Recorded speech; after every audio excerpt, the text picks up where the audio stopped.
Rod Serling. You're listening to the Zero Hour. Suspense. I'm the Whistler.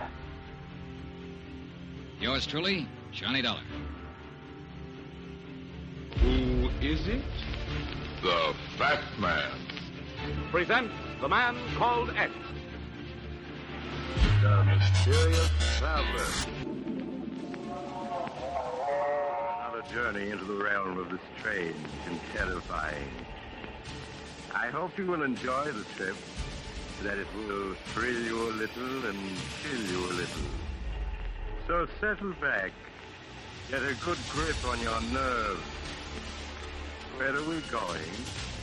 You'll find out when we get there.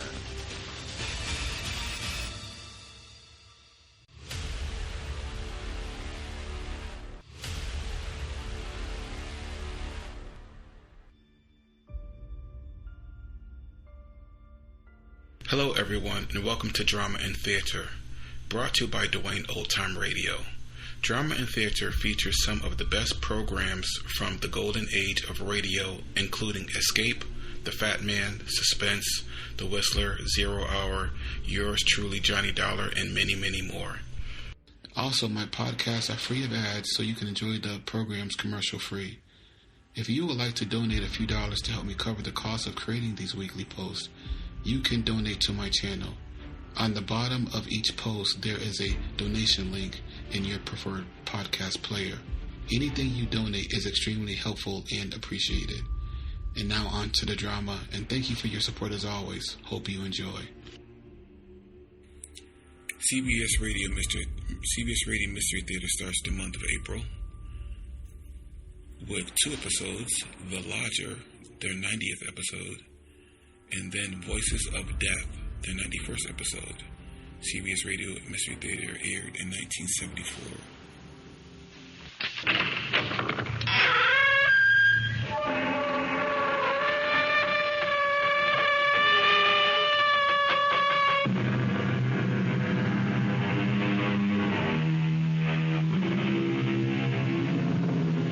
Come in.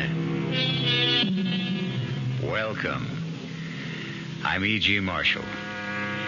The fates, they say, weave the pattern of our lives. Some there are who believe that whatever happens to us is destined so to be, while others talk of free will. However it may be, certainly there is one element that touches all our lives, the element of the unexpected. How often have you asked, why did this happen to me? Rarely, if ever, have you found a satisfactory answer. So it was one fatal night with Nell Pearson, Mrs. Nell Pearson, widow, whose life was about to be shattered by unimaginable, unexpected horror.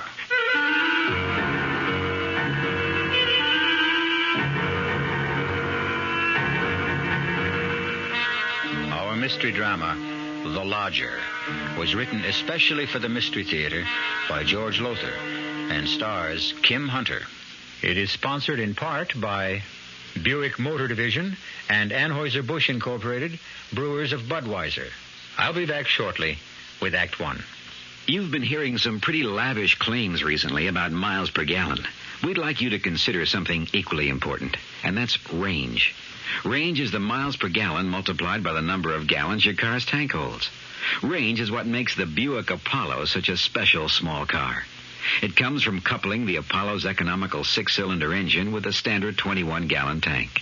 It holds a lot, but it doesn't use a lot. Look into the Apollo. It's the Buick of small cars. Hello, this is Goldilocks. It seems like only yesterday that I was a little girl tasting porridge. You know, this one's too hot. This one's too cold. And now I conduct taste tests on diet drinks. And there's one I must tell you about. Sugar-free diet 7-Up. It has a fresh, natural, delicious taste. It drives my taste-o-meter crazy. Sugar-free diet 7-Up. This one's just right. Dreaming about becoming richer? Why not wake up richer every day? At Suburban Savings in North Jersey, getting richer is an everyday reality because Suburban has put into effect higher effective returns. Suburban's limited issue 7.50% savings certificate has an annual effective yield of 7.90%. And Suburban guarantees it from 4 to 10 years with a minimum investment of $2,500. You'll sleep a lot more soundly knowing your savings are earning more money at Suburban Savings.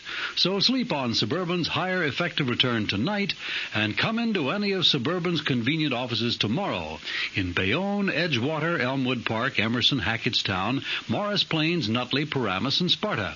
Early withdrawal prior to maturity is, according to regulations, subject to a substantial penalty.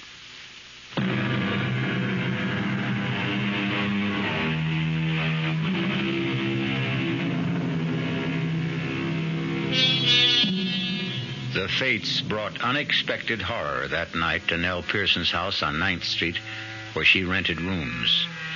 Yet one wonders, was it altogether unexpected? Could the frightful things that happened have been avoided had she been more alert, say, more sensitive to warnings of impending tragedy? No matter now. What matters is that earlier that day, in the afternoon, she had no idea that death, in its most grisly form, was shortly to enter her house. Oh, my goodness, Mrs. Pearson. Oh, my goodness. What is it, Miss May? The headlines, look. Ripper strikes again. Oh, good heavens, that's awful, perfectly awful. Read it, Mrs. Pearson, read it. I am. No, out loud. I want to hear. But you just finished reading. Well, all right. The Ripper claimed another victim last night. Thursday night. Thursday. He always kills on a Thursday. This time, another attractive widow, Mrs. Henry Dodd. Always a widow. Always a widow. Miss Mapes, please. The body, gruesomely slashed and mutilated, was discovered by a neighbor who, hearing Mrs. Dodd's hysterical screams, rushed to her apartment. There she found the comely young widow lying in a pool of blood. Oh.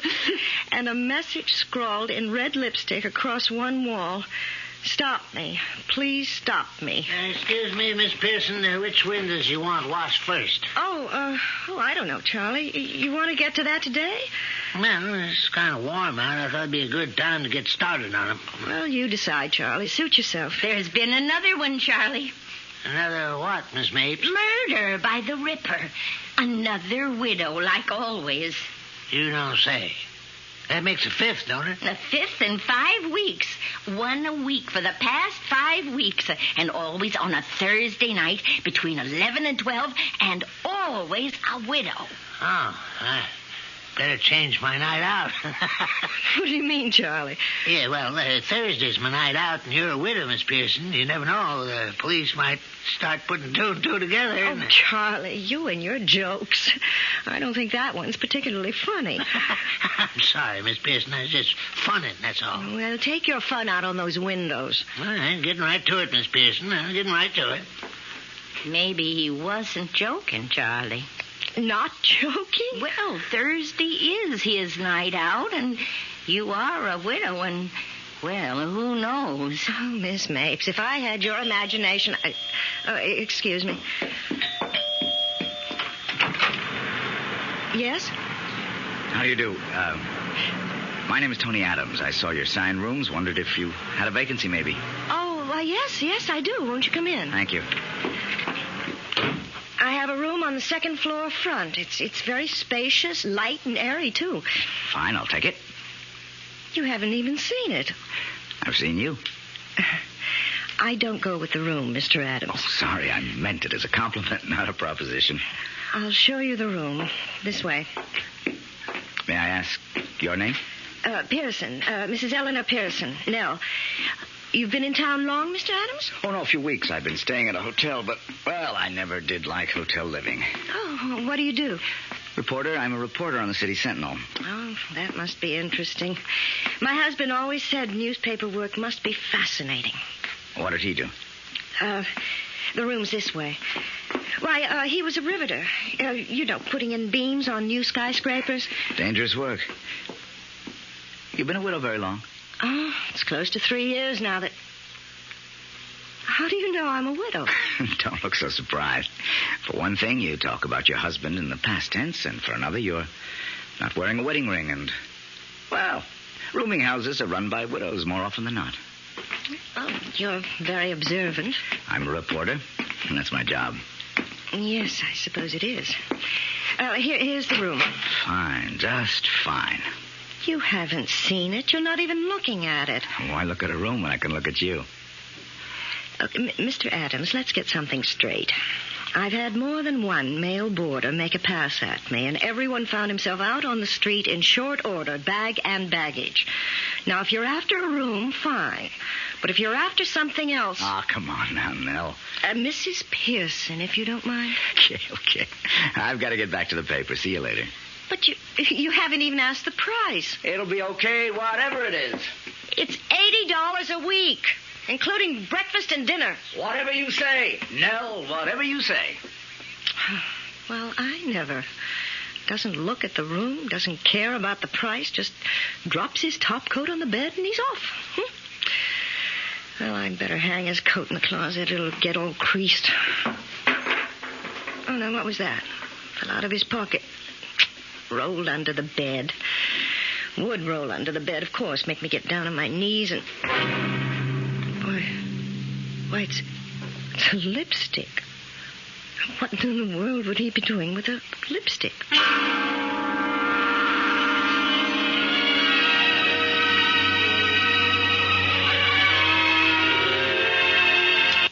Oh, now why did you go and turn the TV set off, Charlie? You know I like to see who played what. Oh, I'm sorry, Miss Mapes. I forgot. Pretty good movie, huh? Oh, it was all right. You like it, Miss Pearson? What? What'd you say, Charlie? Well, I just asked if you liked the movie. How could she? She didn't even see it. Of course I did. Well, you may have been looking at it for 2 hours, Mrs. Pearson, but you certainly weren't seeing it. You were thinking of something else. Well, me, I saw it, and I liked it. Oh, 10:30. Well, I'm off to bed.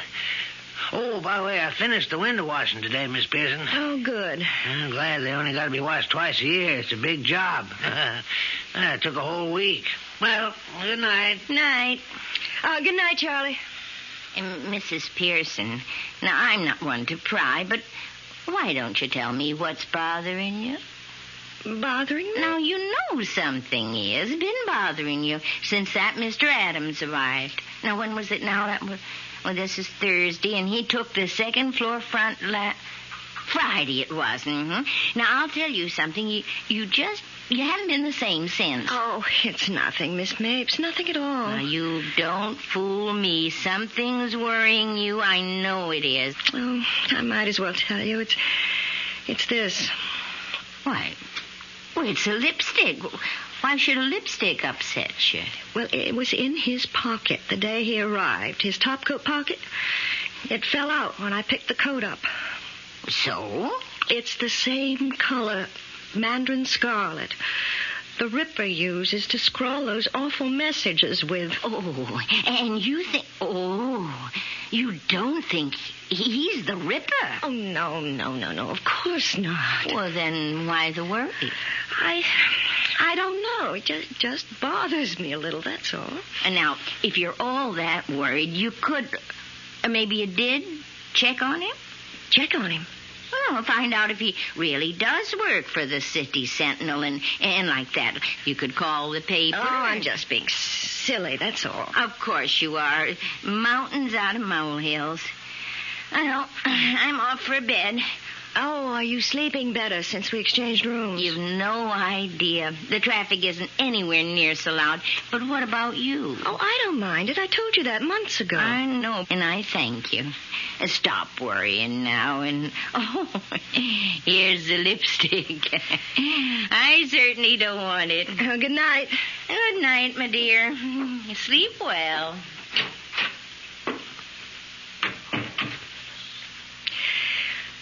I wonder.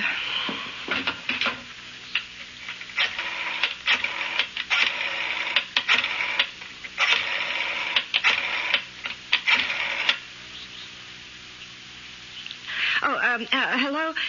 City Sentinel? I'd like to speak to Mr. Tony Adams, please.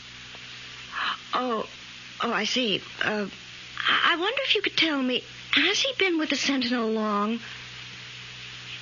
6 weeks? Thank you very much. 6 weeks.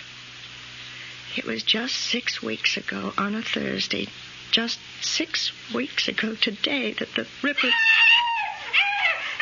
Miss Mapes! Oh, my God! Charlie! Charlie, where are you? Oh, heaven help me, I'll have to go up myself. Miss Mapes! Miss Mapes! Oh, Charlie! Good Lord, Miss Pearson, was that Miss Mapes screaming? Yes. Well, don't hear nothing now. It came from a room. Oh, Charlie, I don't dare open the door. Yeah, well, I guess I'll have to then. Yeah. Oh, no. Oh, no. Blood. Blood all over. Hey, Miss Mapes, look. No, don't look. Oh, God. It's the work of the Ripper. Oh, my Lord. I've never seen no one slashed up so bloody. The mirror. Charlie, look at the mirror. Words scrawled in red. Lipstick. Mandarin scarlet lipstick. Stop me before I kill again. They must stop him. Let's get right down to the living room and phone the police. Yes. The front door at this hour? Aldo. Oh, Mr. Adams. Hello, Charlie. Sorry I bothered you. Forgot my key. Hello, Nell. Oh, excuse me, Mrs. Pearson. I know. Why the stairs? Can't be the first roomer who forgot his key. Mr. Adams. Oh, my Lord, Mr. Adams. What is it? Upstairs. Upstairs what? Oh, never mind. I'll see for myself. The police.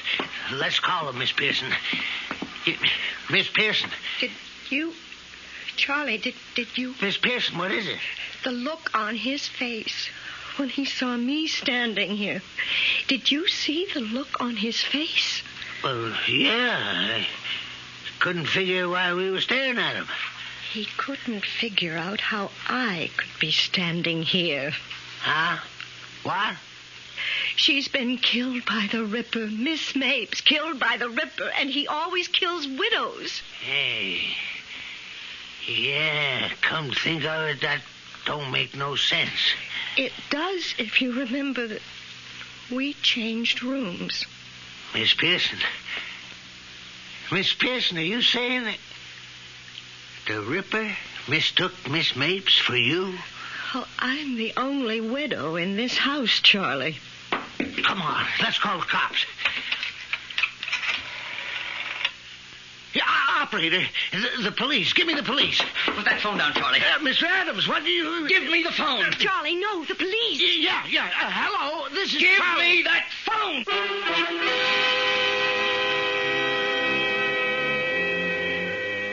So, weaving their pattern of the unexpected, the fates bring together on this fearsome night an innocent spinster named Miss Mapes and the Ripper, who mistook her for Nell Pearson. I'll be back shortly with Act 2. When you feel like having a cold Budweiser, do you automatically reach for a glass? Well, sure, Bud's a great beer any way you drink it. But without a glass, you're really missing something. Now, take that wonderful Budweiser head of foam, for instance. Those bubbles, tiny though they are, still amount to something pretty special at the top of your glass. Taste appeal and eye appeal. 2 results of exclusive beechwood aging and natural carbonation. It takes a lot longer to brew Budweiser that way, but brewing beer right does make a difference that you can taste. That's why when you say Budweiser, you've really said it all. Anheuser-Busch, St. Louis.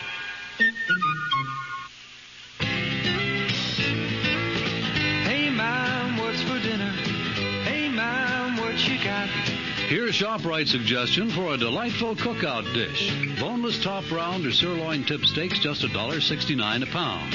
Delicious cooked over the coals, just as delicious pan-broiled indoors. For a busy night, here's a quick dinner idea. Freezer Queen family-size frozen casseroles, all varieties except beef, just 99 cents for the 2-pound size at ShopRite. For dessert, Pepperidge Farm layer cake, 17-ounce box, 69 cents in ShopRite's frozen food case.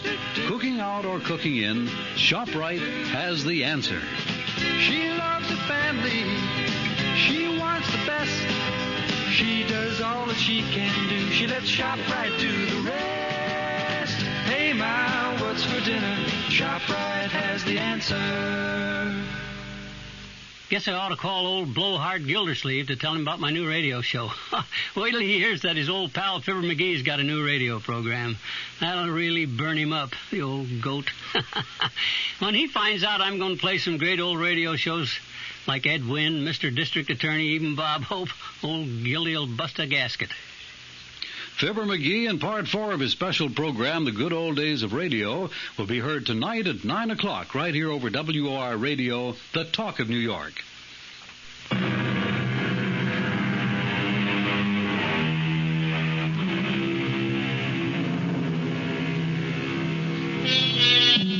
Mrs. Nell Pearson feels that she's about to faint as she sees her new boarder, Tony Adams, grab the telephone away from Charlie, the handyman, break the connection with police headquarters, and then begin to dial another number furiously.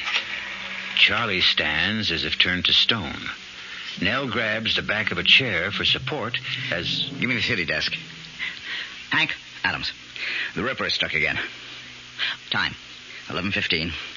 Place, 129th Street. Rooming house owned by Mrs. Eleanor Pearson, widow. What?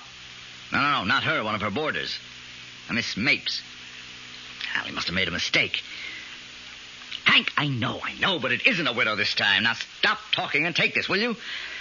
In one of the ghastliest, bloodiest murders he's yet committed, the Ripper slashed his 6th victim.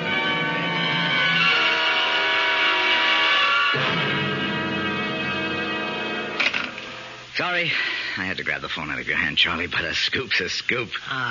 Yeah, sure. Now, give me your stories. We'll start with you, Nell. Tell me, what happened? Oh, Nell, come now. Snap out of it. Stop staring at me and tell me what happened. I heard her scream. She screamed and screamed and screamed. Where were you? Here, right here. She'd just gone up to bed. What were you doing? I had just telephoned someone. Then the screams began, and I ran upstairs, and Charlie was there on the landing, and we went into her room, and there she was. I've got to sit down. Nell, what's the matter? Let me help you. Don't touch me. Okay. All right, Charlie, let's have it from you. Oh, well, like Miss Pearson says, I heard Miss Mapes screaming and went running to see what was going on. You must have moved fast. Your room was in the basement, isn't it? Oh, well, I wasn't in my room. I was in Miss Pearson's room just across Miss Mapes. What were you doing in Mrs. Pearson's room? Yes, what were you doing there?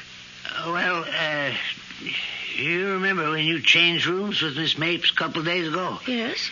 And there was that leak in the bathroom when I fixed it? Yes. I just went up to check on it, is all. I didn't know you changed rooms, Nell. No, you didn't, did you? That would account for... Why don't you say it? The Ripper mistook Miss Mapes for me because he didn't know about the change of rooms. You were lucky, Nell. Very. This time. Now, please, Mrs. Pearson, we're here to help you at police headquarters. And I understand why you're worried. It is possible the Ripper mistook Miss Mapes for you. He did. Yes, but now there seems to be something else on your mind. Something to do with, one of your boarders, you say? His name is Tony Adams. He's a reporter on the City Sentinel. Well, he rented a room at my place just a week ago today. That was the day after the last murder. Yes, I know. Well, after he rented the room, he left to go to the newspaper, and I picked up his top coat to hang it in the closet, and this fell out. A lipstick? Yes. Mandarin scarlet. The same color the Ripper uses. To scrawl those horrible messages like last night on the wall of Miss Mapes' room. Well, it seems to me you're letting your fears run away with you, building up a case in your mind. Well, what about last night? He just happened to come home minutes after the murder, he says. And you think... I think he was lying. I think he killed Miss Mapes, left by the fire escape at the end of the second-floor corridor, and then pretended he'd just arrived home. Claimed he'd forgotten his key, so he'd have a witness to prove an alibi if he needed one. Well, it's clever thinking, if that's so. He's a clever man. Believe me, he is. And I'm afraid of him, Lieutenant. Terribly afraid. Mm-hmm. Well, I'll tell you what. The managing editor of the Sentinel's a good friend of mine. Let me just give him a ring and check on this Tony Adams.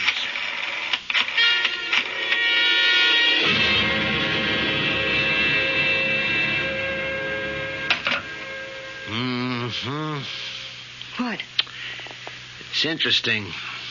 Your friend, Mr. Adams, was hired away from another paper, a metropolitan daily, because of the record of scoops he'd built up in a little more than a year. Scoops? Oh, that means... He always managed somehow to be on the scene of the crime first. An unusual record. A most unusual record. You think... Oh, I know what you think. He committed the crime so he could get the scoop. No, I didn't say that, Mrs. Pearson. But that's what you're thinking. Well, either he's a remarkable police reporter or he's the Ripper. Lieutenant, I want protection. You've got to protect me. I want a policeman in my house night and day until that Ripper is caught. Tell me, do you have a room available in your house? Well, there's Miss Mapes' room. Why? Well, look, don't hold me to this. What with one thing and another, we're short-handed right now, but if I sent one of my men to act like he was a boarder... Oh, I'd make room for him. You can be sure of that.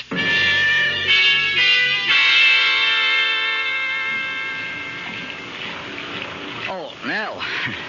Charlie said I'd find you down here in the laundry room. Oh, what is it, Mr. Adams? What do you want? One thing I want is for you to call me Tony. One thing I want for you is to stop calling me Nell. Oh, come on. What have you got against me? Look, Mr. Adams, I've got a lot of work to do. Well, not much sense asking you now. What is it?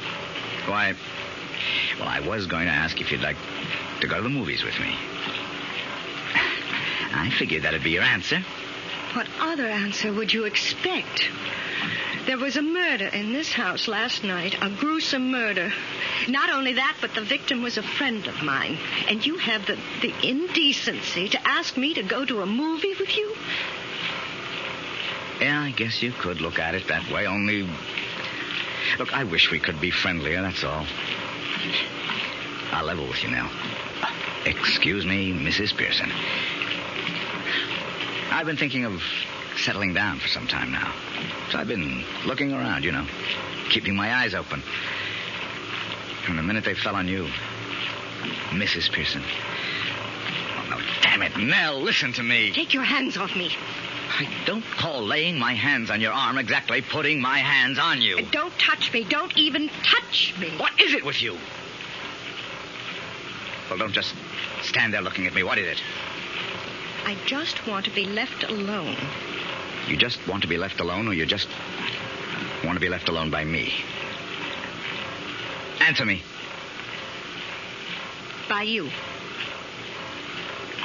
Sorry. I won't trouble you again. Good night. What are you doing there? Charlie. I come down to tell you there's somebody upstairs looking for a room. Man or woman? Man. Oh, well, if you'll excuse me, Mr. Adams. How long were you standing there, Charlie? Me? I just come down. Why? Nothing, Charlie. Nothing.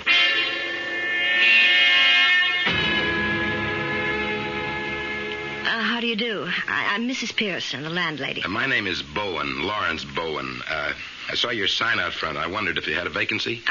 Yes, I do. A bed sitting room. Would you care to see it? If it's not too much trouble. No trouble at all, if you follow me. Did anyone recommend you here, Mr. Bowen? Well, no. I couldn't say I was recommended, although... Yes? Well, you might say I heard what happened here last night, and well, that's why I'm here. Well, here we are. This is the room. So this is where it happened? Yes. Huh. What a shame to die like that. Maybe you could fill me in on some things. I got a lot from Lieutenant Goldman, but I'd like to hear your side of things. Well, it's like this, Mr. Bowen. Is Mr. all right? Or should I call you Sergeant or something like that? Oh, better keep it Mister. Oh, I understand. Did Lieutenant Goldman tell you about my finding the lipstick? Yes. Where did you find it? Well, I didn't find it, actually. It fell out of Mr. Adams' pocket. And, of course, when I saw it was mandarin scarlet, my suspicions were aroused right then and there. Yeah, same shade of lipstick the Ripper uses to write his messages. You found the lipstick, and that aroused your suspicions. In other words, you think he could be the Ripper. I'm practically sure he is. Which is his room? Right there, that front room at the end of the corridor. I'd like to have a look at that. Is he out of the house? Oh, he may be. Though he was downstairs just a little while ago. I wouldn't want him to find me in his room. Maybe you could check and find out. Oh, of course, I'll do that. Now, be careful. Don't say or do anything to make him suspect. Oh, I won't. I won't. Oh, Charlie, where's Mr. Adams? In the sitting room. He said he's going to write some letters. Oh. Was something wrong, Miss Pearson? You act upset. No. I'm not upset. Not in the least. Thank you, Charlie. Oh, you've finished writing your letters. Huh? Yes. How did you know I was writing letters? I noticed you're holding some letters in your hand. I assumed you'd just written them. Naturally. Naturally. And now I'm going out and naturally post them.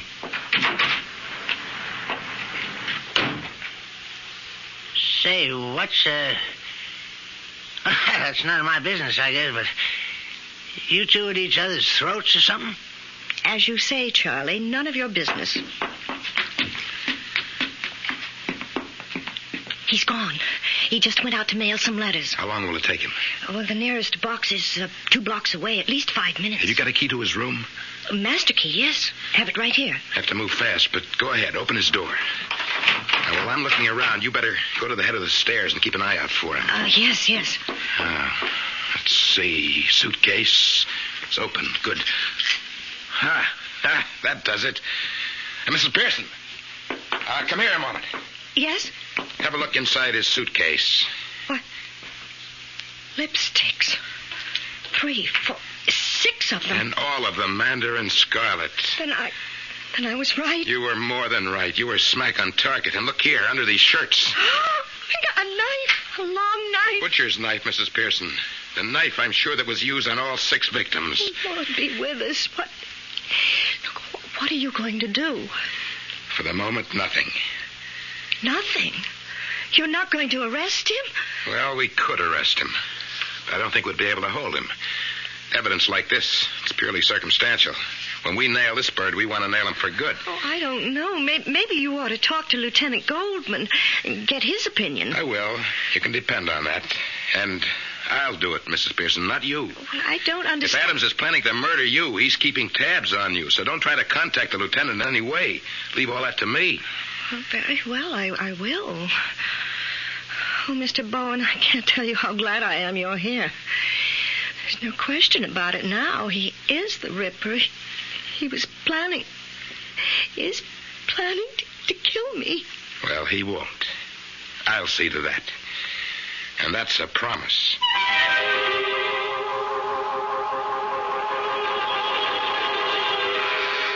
Protected by Mr. Bowen, Nell Pearson feels safe. Well, safer than she did. But all too often, the fates are at work, weaving, ever weaving, the unexpected. I'll be back shortly with Act 3. Give your hand to a friend. Give your heart to your love. But give your allergy to contact. Now listen carefully, because this message may surprise you. There is an ingredient that can effectively help block pollen's bad effect on your system. Sneezing, sniffling, drips, itchy red watery eyes. It's the antihistamine most prescribed by allergy specialists, and it's an ingredient in Contact. Surprising, yes, but the true wonder of Contact is how our tiny time pills keep this antihistamine working, helping up to 12 hours per capsule, all day, all night. Allergy is our business, too. Give your hand to a friend. Give your heart to your love. But give your allergy to Contact. Take Contact only when needed, only as directed. Introducing the greatest taste to come out of your toaster since Samuel Bath Thomas baked his original English muffins in 1880. Thomas's new onion English muffins. Little bits of real onion blended into Thomas's original English muffin recipe create a tangy taste that makes everything fantastic, like burgers and cream cheese and cold cuts. Even butter tastes better. Thomas's new onion English muffins. The greatest new taste since 1880. Thomas's promises. Hey, Pat, how tall do you think she is? 300 feet if she's an inch, Luigi, and a fine lady she is. The year 1886. While most New Yorkers were enjoying their first look at the Statue of Liberty, a few were enjoying their first taste of Thomas's bread and discovering it was every bit as delicious as Thomas's English muffins. Today, there's still never been a lady to equal the lady, or a bread to equal Thomas's protein, whole wheat, and white bread. Thomas's promises. It's bitter. It's sweet. It's bitter. It's sweet. It's bitter. It's sweet, Marcello. Well, maybe it's a bit sweet, Sophia. On second thought, I love its bitterness. Punta Mes. Is it bitter? Is it sweet? People have been arguing about it since 1786. Punta Mes, a lovely before lunch or dinner drink from Italy. On the rocks or with soda and a slice of orange. Punta Mes, capital P-U-N-T, little e, capital M-E-S. It's bitter. It's sweet. It's bitter. It's sweet. It's bitter. It's sweet. All right, Sophia, it's bitter. No, my darling, let's just say it's bittersweet. Like life, like love, like marriage, Italian style. Punta Mes. Punta Mes. Imported by Caroline Importers Limited, New York, New York.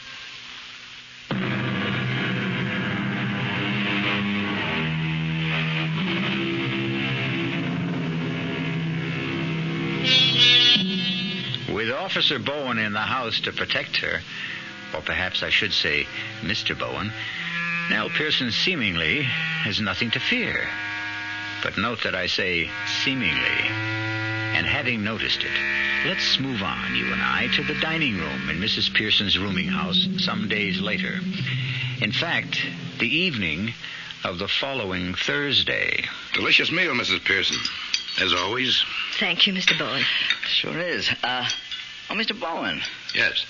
I hope you won't mind my asking. I haven't had the chance before, but do you mind telling me what you do for a living? A salesman. Insurance. Oh? You sound surprised. No, not really, except I'd have thought you were in something that keeps you outdoors a lot of the time. Your ruddy complexion. Like what? Oh, I don't know. Building trades, maybe. Foreman of some kind of outdoor crew. Policeman, even. Oh, I'm sorry. It slipped. No, I'm insurance salesman, Mr. Adams. And that does get me out and around a lot, you know. I suppose it does, yeah. You're a reporter, a crime reporter, I hear. Mm-hmm. Are you involved in this Ripper business? Very much. Been involved in nothing else since I came here to join the Sentinel. Do you or do the police have any idea what he's like, the kind of man he is? What makes him commit these terrible murders? Well, we do and we don't, Well, what I mean, everything we know is conjecture, theory. No one has ever laid eyes on him, except his victims, of course, so we can't be sure that the picture we've built up is close to the truth or not. Still, it ought to be fairly accurate as far as it goes. Well, how far does it go? I mean, what is your picture of him? Well, we estimate he's between 5'11" and 6 feet. We get that from the height of his victims and the downward direction of some of the knife thrusts. Must we talk about the Ripper at the dinner table? Oh, I'm sorry, but Mr. Bowen asked. And... well, there must be something else you can talk about. After all, there has been a murder in this house, and it was the Ripper, and this is Thursday, and the night that he commits these terrible crimes, and... well, really. Oh, Nell, I am sorry. Me too, Mrs. Pearson. I'm awfully sorry. It's all right. Just stop talking about it. I certainly won't. It is Thursday night, and that means I've got to stake myself out at police headquarters. Want to be right on the scene, is that it? I'm always on the scene, Mr. Bowen. It's my job.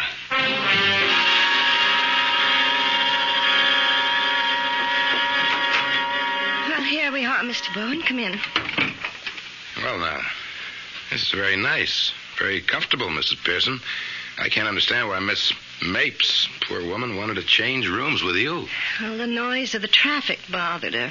Well, no traffic noise that I can hear. Well, that's because it's so late. It's nearly 11, but Miss Mapes usually went to bed quite early. I see. Better lock the door, Mrs. Pearson.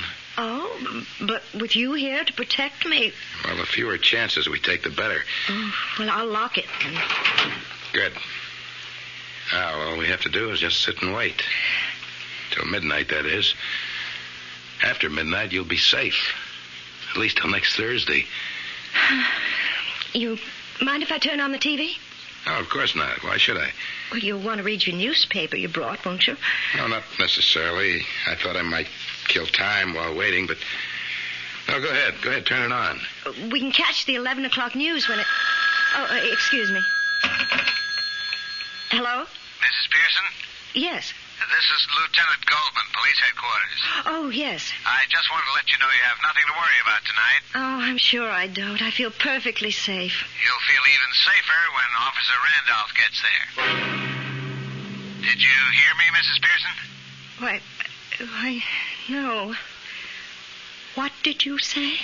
I've sent one of my men, Officer Randolph, over to your place. He ought to be with you in about 5 or 10 minutes. I'm very sorry I couldn't send anyone to stay with you through the week, but as I told you, we're short-handed. You understand? Mrs. Pearson? Yes, I understand. Good. Don't worry now. Goodbye. Friend? What? Friend calling to see if you're okay? Yes. Yes. Well, you are.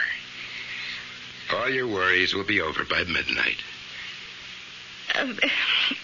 Would you like something to drink? Oh, no. I'd like a cup of coffee myself. I'll just run down to the kitchen. No.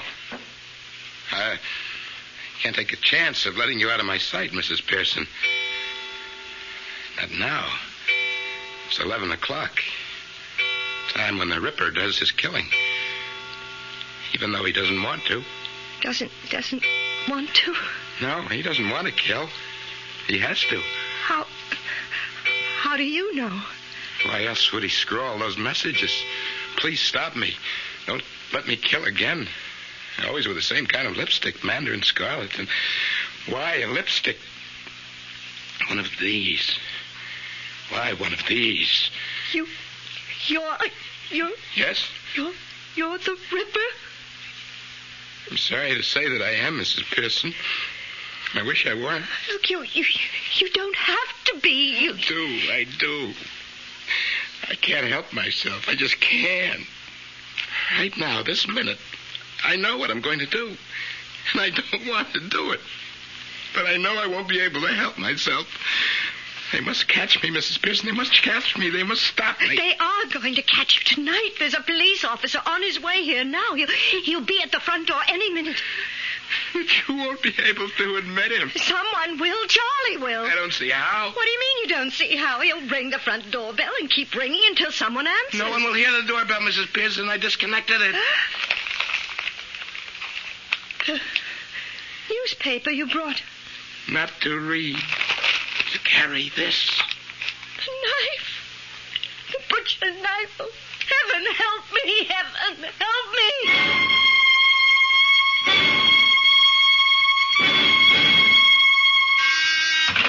Goldman.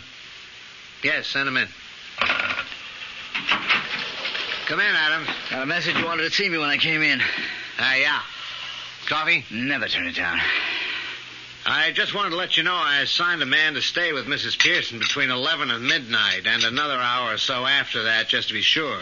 Thanks a heap, Lieutenant. I appreciate that. I think you're more worried about her than she was about herself. Well, to tell you the truth, I'd have stayed with her myself if I didn't have to cover headquarters. And if she'd have let me. Let you? For some reason or other, she won't have anything to do with me. Me, I go for her. She turns me on, you know what I mean? But I can't get to first base with her. You ready for a shock? What?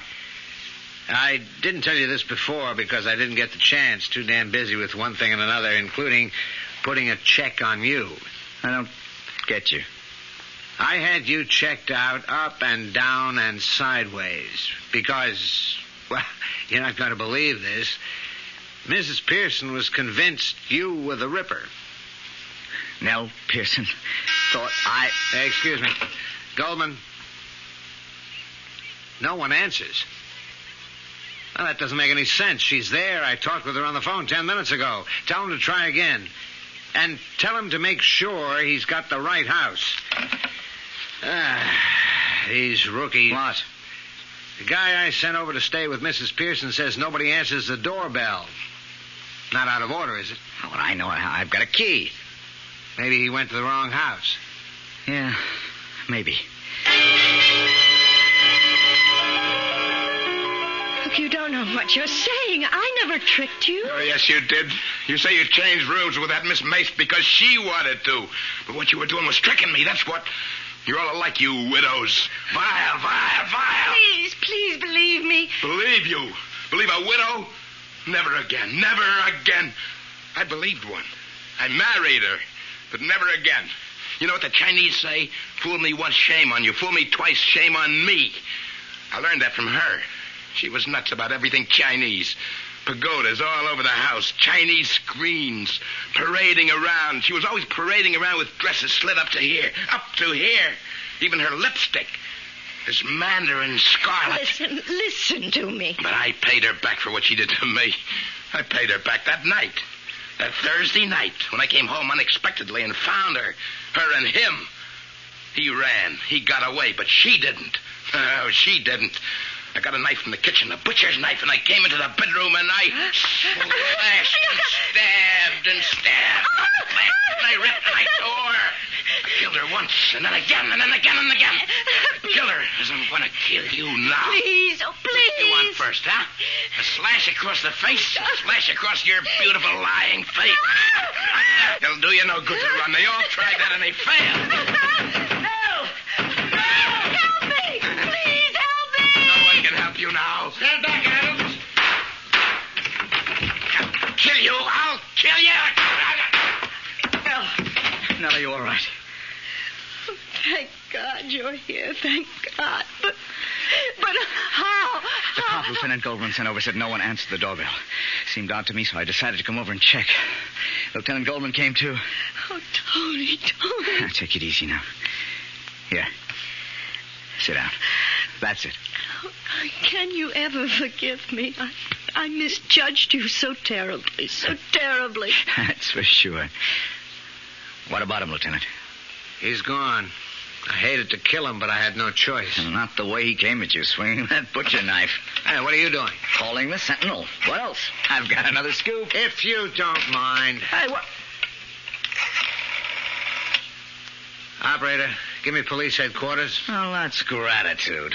I lead you to the Ripper, and you swindle me out of my scoop. You'll get your scoop. And the way Mrs. Pearson is looking at you, I'll say you get another. Hello, this is Goldman. Give me homicide. Will I know? What? Chief. Tony? This is Lieutenant You Goldman. know I've been crazy about you since I laid eyes on you. Yeah. You do know that. Yes. No, he's dead. Yes, I guess I do. Had to kill him. Well, look, that movie I asked you to go to, they've They've held it over another week. Okay. Will you go with me some night? I'd love to. Any time. Any night. But Thursday.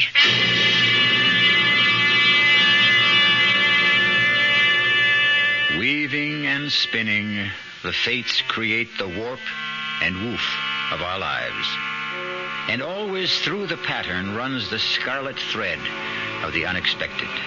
Sometimes for good, sometimes for evil. And make no mistake, as the unexpected awaited Nell Pearson, so it awaits you. Great taste in the morning. Kellogg's has that wholesome taste to get you up and grinning. This is Jerry Coffer for Kellogg's Special K. We've been having some fun in our television and radio commercials by using a ball and chain to symbolize the slight overweight problem common to so many of us. We point out that being a few pounds overweight is just a little more difficult for you. Climbing stairs, just walking around, even sitting down can feel, well, like you're wearing a ball and chain. In case you missed the message, it's this. If you really want to get rid of that extra weight, you really have to work at it by exercising and with sensible meals like the Special K breakfast. A 1-ounce bowl of Special K, America's favorite high-protein cereal, 4 ounces of skim milk, tomato juice, and coffee. Less than 240 calories. Nutritious and, by the way, delicious. So why not begin each day with a Special K breakfast and then keep up the good work?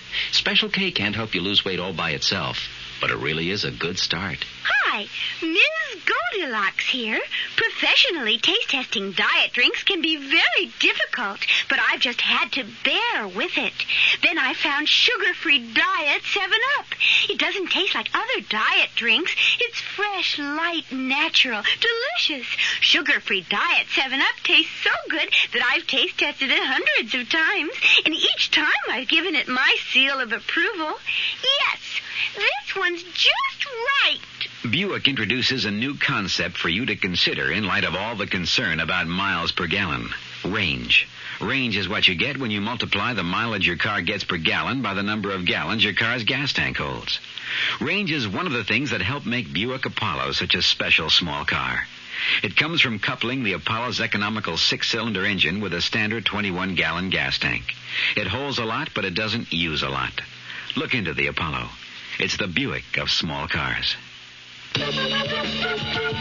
America. We're big on that. New York, Denver, Minneapolis, St. Paul, Dallas, Fort Worth. Ozarks 2/3 transcontinental, serving more than 60 cities, all very important to us, and to the millions of people we serve each year. America. We're big on that at Ozark Airlines. Now go Ozark's evening jet at 6:45 to Washington with through service to Champaign, Urbana, and Peoria.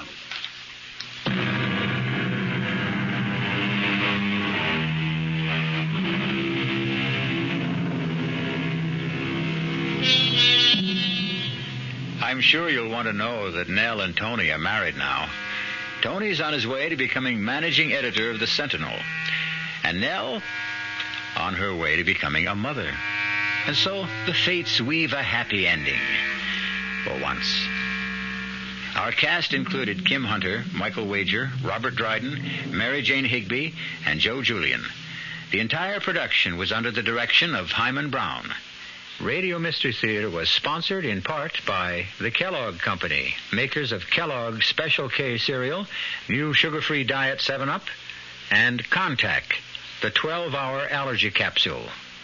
This is E.G. Marshall inviting you to return to our Mystery Theater for another adventure in the macabre. Until next time, pleasant dreams.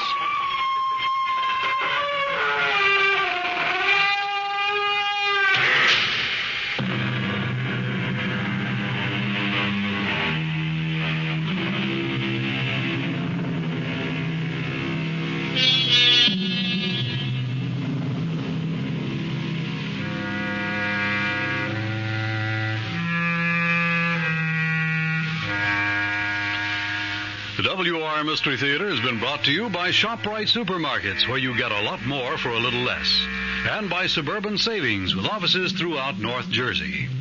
The preceding Mystery Theater program was furnished by the CBS Radio Network. At this moment in time, Jason, I'm a very friendly ghost with warm feelings toward you. Because you're going to do me a favor, Jason. You are going to kill my wife. Did you hear me, Jason? I said you were going to kill Claire. I heard you, and I say you're a murderer. I'm not a murderer. You will kill her, Jason, because this is just a sample of what can happen to you when my feelings become unfriendly. And that's our Mystery Theater program for tomorrow night. Be sure to tune in. Boy, if the old-timer, Horatio K. Boomer, and Wally Wimple could see me now.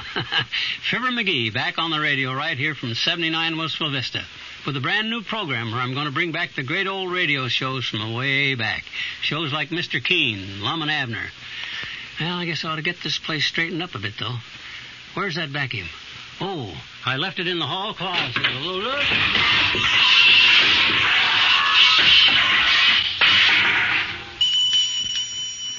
Gangbusters, Duffy's Tavern, Mr. District Attorney are just some of the highlights of Fibber McGee's special program, The Good Old Days of Radio, tonight at 9:05 right here on WOR.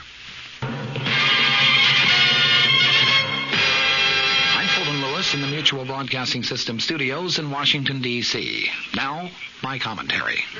President Nixon, it appears, will continue to take his case to the public at large, thereby hoping to head off any impeachment drives that may develop on Capitol Hill. The posture of the White House, the president's official family, has been decidedly defensive these past few days. Repeatedly, White House officials have been asserting that Mr. Nixon is not going to quit. Those assertions being, of course, in response to calls from a growing number of congressional Republicans for the president's resignation. When charges of a specific nature have been leveled at Mr. Nixon, they have been answered promptly and firmly. Just today, for example, the White House charged that there has been, in its words, a concerted effort by some sources to circulate fallacious reports that the president has used ethnic slurs in private conversations. Deputy Press Secretary Gerald Warren agreed with White House lawyer J. Fred Bushart's assertion yesterday that attempts are being made to try to poison the public's minds by charging that the slurs were deleted from the recently released Watergate transcripts. Warren today commented, "We have been aware for some time of a concerted effort by some sources, whoever they are, to get this fallacious story into print." He added that several newsmen have received reports on the alleged slurs and that it was, in Warren's words, clear to us that there was a concerted effort to get this into print, and it finally succeeded. He was referring to a story that was published Sunday in the New York Times. Publication of the charges, Warren contended, demonstrates the vindictiveness of some people that we have seen developing over the past few months, trying to discredit the president in any way possible. When asked why the White House did not release the actual sections of the tapes to support their denial that the president made ethnic slurs, Warren said that pressure for such a release of tapes is precisely what the purveyors of this sad story wanted to happen. Incidentally, my own White House sources, people who have been very, very close to the president for many years, insist that it is not only unlikely but almost inconceivable that Mr. Nixon would be guilty of making the comments which have been assessed to him by the New York Times.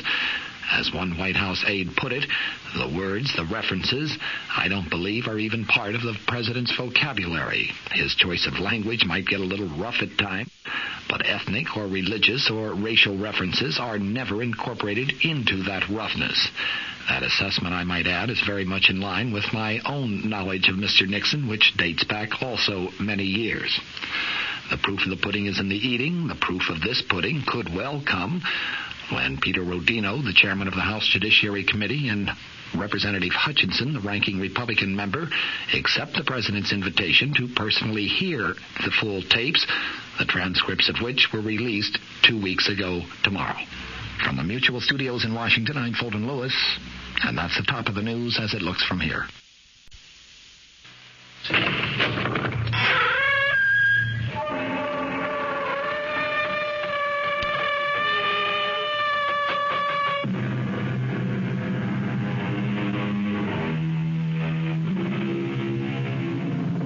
Come in. Welcome. I'm E.G. Marshall, and perhaps you've come to look upon me as the master of the macabre, your escort into the eerie. And in all honesty, I can say that I am happy you have this opinion of me. I'll admit to an affinity for tales of the supernatural, and even a sneaking fondness for ghosts. Some ghosts, that is. I cannot say that I have liked every ghost I have met, because in my experience, there can be some very unpleasant ghosts. Our mystery drama, Voices of Death, was written especially for the Mystery Theater by Murray Burnett and stars Mandel Kramer and Ralph Bell. It is sponsored in part by Sign-Off, the Sinus Medicines, and Anheuser-Busch Incorporated, brewers of Budweiser. I'll be back shortly with Act One. Hello, Ms. Goldilocks here, and welcome to my professional taste testing laboratory. Oh, Papa Bear, could you bring that case of sugar-free Diet 7-Up over here? Another case? Miss Goldilocks, you're drinking this sugar-free Diet 7-Up like there's no tomorrow. You can't still be taste testing it. Oh, no, Papa Bear. Sugar-free Diet 7-Up has already earned my seal of approval. It's fresh, light, natural, delicious. I drink it because I love its taste. Now hurry up. Okay, here. This sugar-free Diet 7-Up really tastes delicious. Ladies, if you're tired of switching from one diet drink to another, take some advice from Ms. Goldilocks. Try sugar-free Diet 7-Up and you'll say, yes, this one's just right. I'll bear witness to that, Goldie. Instead of working your money up the savings ladder, why not start your savings right at the top with Suburban Savings 7.50% savings certificates? Suburban Savings in North Jersey is paying a top 7.90% effective yield on all new 7.50 savings certificates, and Suburban guarantees it for 4 to 10 years. A $2,500 minimum is all you need to get started at the top. Suburban Savings compounds interest from day of deposit paid quarterly, so you get not only interest on your savings, you get interest on interest. Early withdrawal prior to maturity is subject to a substantial penalty. Start your savings at the top, earning a top 7.90% effective annual yield at any of Suburban's offices in Bayonne, Edgewater, Elmwood Park, Emerson, Hackettstown, Morris Plains, Nutley, Paramus, and Sparta.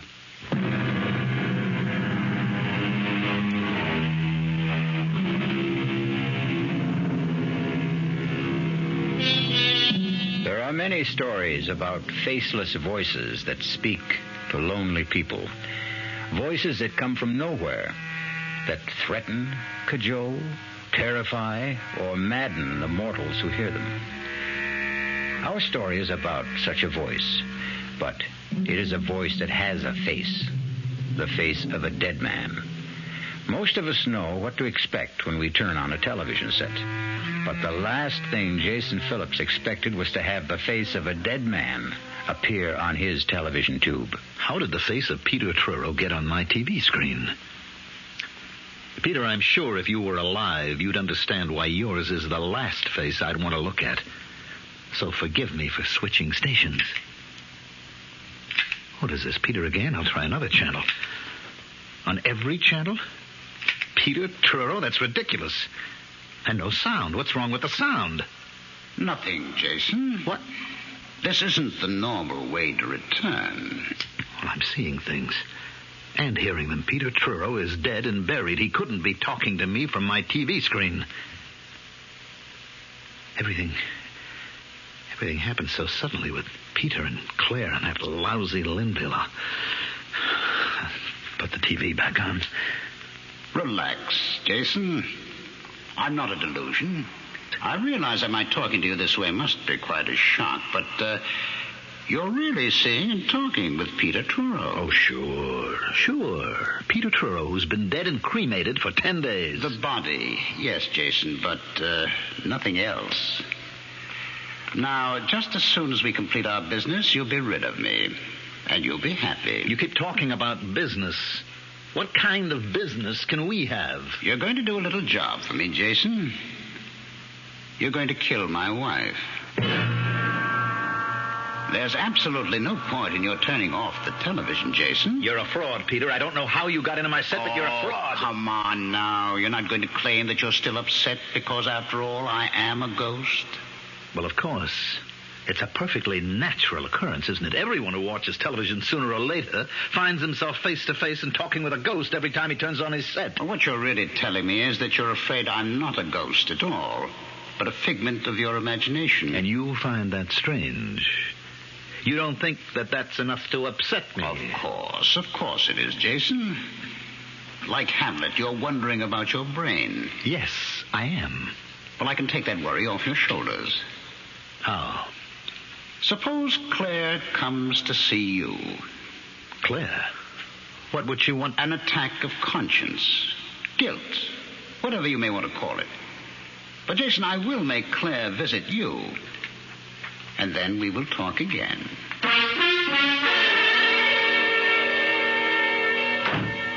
What in the world am I doing here anyway? Can you tell me, Jason? Putting on a marvelous act as usual, Claire. Why do I feel cold? Why do I have this feeling that Peter's watching? Which question would you like me to answer? Do you believe in ghosts? Of course not. Well, you sound so sure. So very. And you're not.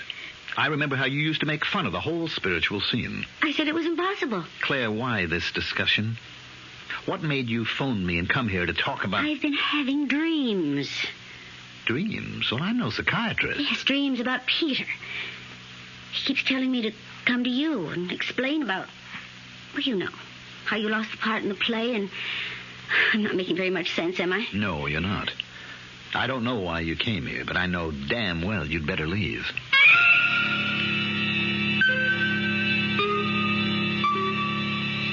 Are you convinced, Jason? Do you believe now that I'm a ghost? Well, you heard Claire. You know I sent her to you. So she says. I don't know whether it was smart to throw her out so abruptly. She may become suspicious. About what? About your wanting to kill her. You're out of your mind. You're crazy. Remember how you felt when Claire told you that she was replacing you in the part that I had picked for you in Cries of Dissent? Remember how you raged because you knew that Claire was throwing you out, not because of your lack of ability, but because she wanted the part for her lover, Edward Linville. You even threatened to kill her. I don't have to listen to any more of this. Right now, I could cheerfully have murdered you if you'd been alive. Hello. Jason, this is Claire. Darling, I do think you owe me some sort of explanation for almost throwing me out of your place a while ago. Claire, my love, the only thing I owe you is a punch in the mouth, and if you were a man, I'd be happy to give it to you. Are you going to be with us long, Mr. Phillips? Well, that depends. You'll find all sports and great weather at the Clarkstown Inn. You will be in 4:45. If there's anything you want, don't hesitate to ask. Now, before I call a leader, I think I'd better see if Peter is still with me. Here I am, Jason. You didn't think you could run away from me, did you? I wasn't sure, but I was hoping. I'm curious about one thing. Why did you pick this God-forsaken little town as a place of refuge? Because I happen to have been born right here in Clarkstown. Ah. Then this is an attempt to recapture the safety of your childhood. That's very touching, Jason. I've had enough of you tonight, Peter. Time for me to do what I came here for in the first place. Talk to an old friend.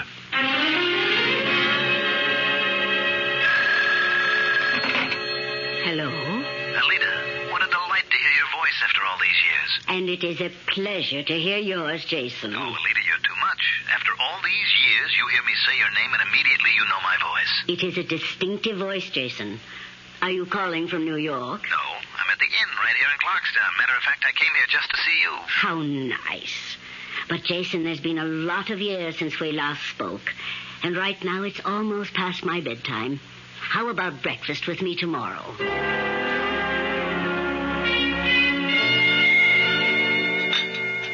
More coffee, Jason? No, thanks, Alida. Alida, I'm being haunted. I think I'm going crazy. I don't know where to turn or what to do. That's why I came to see you. Do you think you can help me? If you'll calm down, maybe. Well, you just don't know what it's like. And I can't find out unless you tell me. Do you know this ghost? Of course. It's the famous Broadway producer, Peter Truro. I read about his death. It was only a short time ago. That's right. And he's been after me for the past 2 weeks. How does this haunting manifest itself? Through television. Every time I turn on a TV set, it's Peter's face that appears. I can't get any other programs, just Peter Truro. What does he say to you? Well, that's what's got me scared. He's asking me to kill his wife. What frightened you, Alita? Why? Well, Jason, as I remember you, when you were a boy, you were not particularly psychic or even sympathetic to psychic phenomena. That's right. In order to help you, I must find out why the ghost of Peter Truro chose you as his instrument in the first place. Can you? I can try. But not this morning. Can you come back tonight for another seance? Like the one you remembered as a boy? That's why I came. I'll be here, Alita.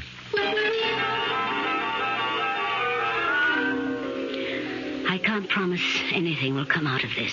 I can't even promise to make contact. But if I do, you will have to keep absolutely quiet. Understand? Yes, I do. All right. Now, hold my hands. Tighter. Yes, that's it. The light is too bright. It hurts my eyes. I can't see. Better, yes. That's better. Now, I see. I see you quite clearly. Jason, why did you do this? Just when we two were getting along so well, you went and brought this stranger in. Well, Peter, Jason, you must keep quiet. You promised. Let him talk for himself. We have some wonderful chats when we're alone. Jason is a friend of mine. He has asked my help. Why did you choose him to torment? It is I who am in torment. You must know that. It is I who cannot rest until a vow has been kept. What vow? The marriage vow. Has it not been kept? Did you not plight love till death do us part? No. Our vow was to remain faithful and loving forever. We changed the marriage ceremony, and the vow has not been kept. And I seek revenge. I will have revenge. I will.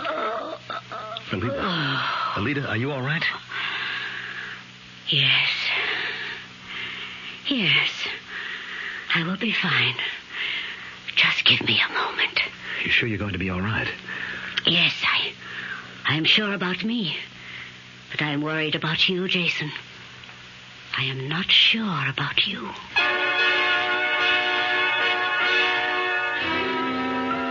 Ghosts are very much like UFOs. People say they don't exist. But somehow the idea of ghosts and UFOs just won't go away. It took me 20 years to get what I've got today. A nice house, a couple of comfortable, good-looking cars.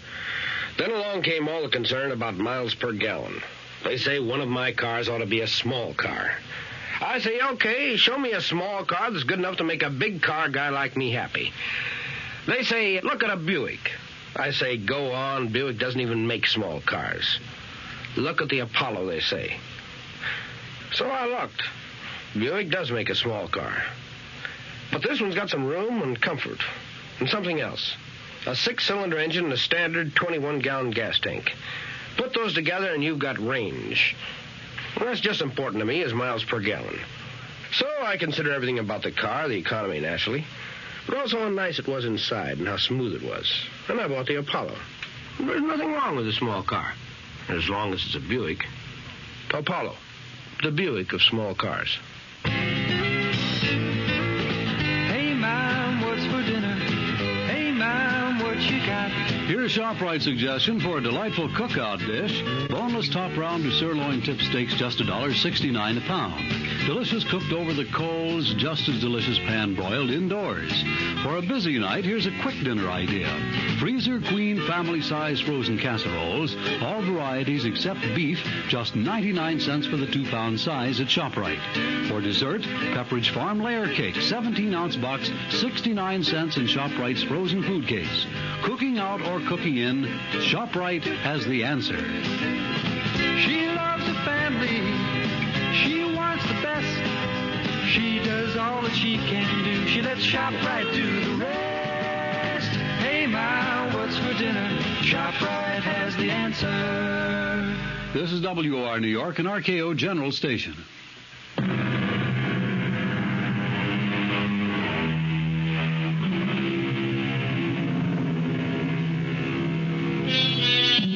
The question of whether ghosts can have anything to do with dreams is one that has occupied the thoughts of psychics since people first began to talk about ghosts.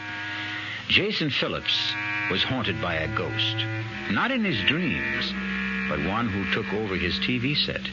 Jason is seeking help, not from an analyst, but from an old and respected medium whom he had known since childhood. All right, Alita. I don't mean to start a discussion. All I want to know is how do I get rid of the ghost of Peter Truro? I wish I could tell you. You mean I can't get any help? I'll have to spend the rest of my life listening to Peter insisting that I kill Claire for him? You can turn off your television, can't you? Oh, great. I'll never look at a TV set again. Is that your solution? How deeply was Peter devoted to his wife? What kind of question is that? A very important question. Well, there was a jealousy act that Peter was putting on. What made you think it was, as you put it, an act? Because nobody could have been that jealous. What about the relationship? Was it a good one? I don't know. I never stopped to think about it. There was the difference in age.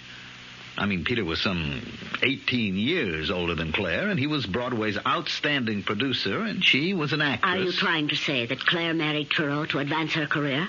That she didn't love him? Well, there was no question that Truro worshipped Claire, that he'd do anything for her. She liked Peter, but, well, I think the feeling was deeper on his side than hers. And how did you feel about Claire? Alita, I don't see the point of all this. Ghosts do not choose people to haunt unless by design. In order even to begin to help you, we must try to find out why Peter Truro chose you as an instrument for his vengeance. How do you feel about Claire? Well, I'm certainly not fond of her. After all, she was responsible for my losing the part in Cries of Dissent.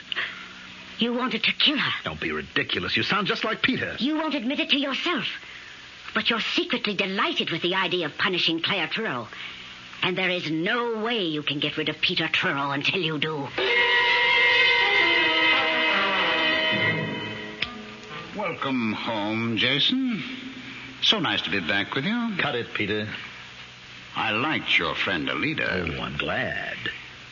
Well, now that your investigation has proved that I'm really a ghost and not something your imagination cooked up, we can get down to specifics about killing Claire. Now, let's get this straight. I evidently can't stop you from appearing on my TV screen, but I am not going to kill anyone, not even Claire. I'll show you how you can get away with it. I'm not interested. What can you lose by sitting down and picking up a piece of paper and a pen? I don't know. Admit you're curious. All right, I'm curious. Oh, come on. Jason, you know we both burn for revenge. You because Claire fired you from Cries of Dissent to replace you with her lover, Edward Linville. Who is awful. Have you seen him? Oh, I don't have to. I know he's terrible. But he's playing the part. And he's sleeping with my wife, so get the paper and pen, eh? All right. Now write the following. My darling, this should not come as a surprise, since we talked about your unfaithfulness. Now, wait a minute, Peter. There's not much more. Unfaithfulness many times. And you know that I said I would kill you. My dearest, prepare to die. And sign it, Peter. What do you think she'll say when she finds that in her desk drawer? Well, I think she'll laugh because she'll know it's an obvious forgery. Well, take another look, Jason. And then tell me if you recognize the writing. What? How did you do it? This is your handwriting.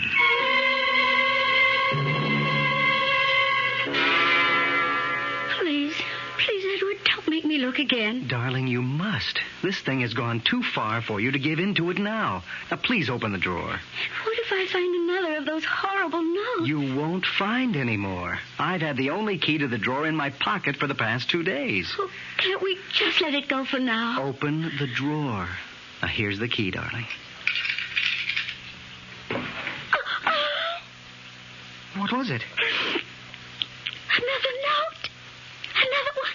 Well, that's impossible. Let me see. No, don't. It's impossible, you said. Impossible. All right, Edward, read what it says. Read it. And tell me it's impossible. I think we should go to the police. And tell them what? That you're getting notes from a dead man? Well, haven't you been telling me all along that was impossible? Of course I have. Then we can go to the police and tell them that some vicious practical joker's blackmailing me. He hasn't asked for anything. Oh, he's building up to it. I know he's building up to it. Who is he? That's the big question. Who is doing this and how? I'll swear that the notes are in Peter's handwriting, and any handwriting expert will swear to the same thing. Then maybe we should ask the police to begin looking for a master forger? I thought you said we shouldn't go to the police. Well, I have an idea. Now, it may be crazy, and well, I don't know whether or not it'll help, but it's an idea. I'll do anything to stop this nonsense. Well, maybe we should find a spiritualist and have a consultation. Who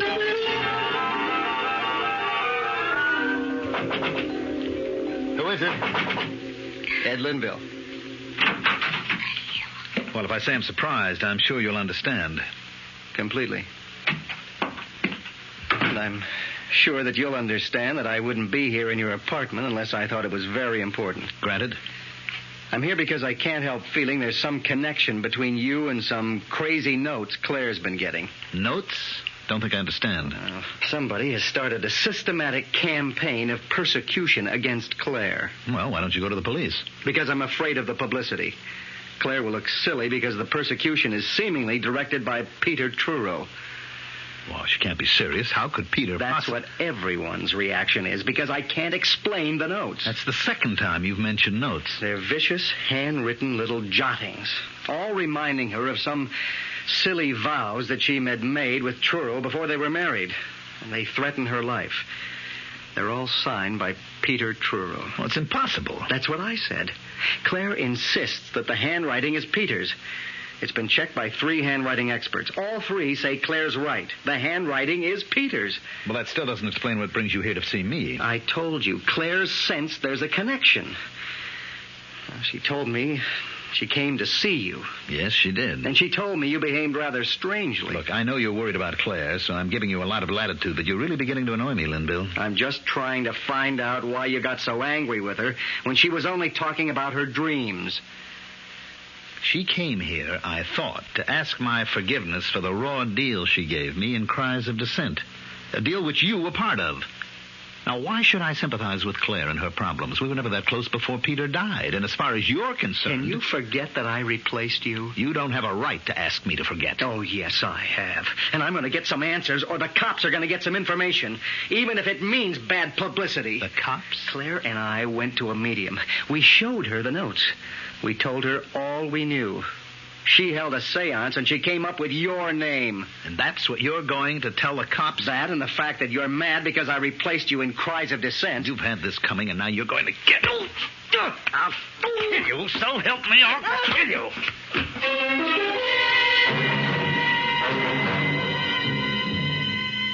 So, Jason, we made quite a spectacle of ourselves with Edward Linville, didn't we? How did that medium get my name? She must have been extraordinarily perceptive. You know that it was a she. You're in on this. Oh, really? Jason, you're becoming paranoid. Since I'm obviously depending on you to kill Claire for me, it would be extraordinarily stupid for me to have you suspected even before the crime. Nobody is going to be suspected because there isn't going to be any crime. Oh, your adrenaline's still working overtime because of that scrap with Linville. When you calm down, you'll realize what a fool you're making of yourself. No need to remind me. I realized that the minute Linville said he'd been given my name. What story can Linville take to the police? He can accuse me of writing poison pen letters to Claire. He can? On what evidence? The word of a medium? According to Linville himself, Claire had the notes checked with a handwriting expert who swore that the handwriting was mine. Now, how does that point to you? Why can't you leave me alone? Oh, come, Jason. You were having a ball with the notes and watching the effect they had on Claire? All right, I'll admit that, but writing nasty little notes is a lot different than killing. Well, of course it is. And you want me to guarantee that no one will ever connect you with the killing. That's what you really want, isn't it, Jason? Look, you're too smug for me to argue with. There's no point in any further discussion, so... Now, hold on a minute, Jason, hold on. I want to tell you how I can guarantee you're being in the clear. Like promising me you won't give the police my name. I offer you complete safety. How? A suicide note. Suicide? Exactly. Claire will commit suicide. Take an overdose of sleeping pills and leave a completely authentic suicide note to prove it. You mean you're really going to drive Claire to suicide? Don't you think Claire is the suicidal type? No. I agree. That's why we must have the note. Do you want to write it now? Are you out of your mind? Just write what I dictate. No way. We are going to say that she just couldn't stand the idea of betraying me and breaking her solemn marriage vow. Now, you're not going to mention me, are you? Well, of course not. Somebody will remember that the earlier notes dealt with me and Linville. That's why we'll just stick with her guilt about betraying me. You see how careful I'm being about involving you? Yes, but you want me to write the note. You must. I guarantee the handwriting experts will all swear the handwriting is genuine. In addition, it will be on her special stationery, of course. Mm-hmm. And how are you going to arrange that? You are. You are going to be invited to a party. A bash that Claire will be giving next week. And while you're there, I'll arrange to show you the room where Claire keeps her stationery and the desk. Oh, forget it. Haven't you ever heard of fingerprints? Mine will be all over the place. Pick it up, Jason. That's Claire calling with your invitation. Congratulations, Jason. You accepted Claire's invitation with just the right amount of reluctance. How did you know that Claire would call? Oh, you must grant me certain ghostly secrets of the trade. It should reassure you about our chances of pulling off a successful murder. I thought you said suicide. Yes, I did. But to be quite accurate, I should have said apparent suicide.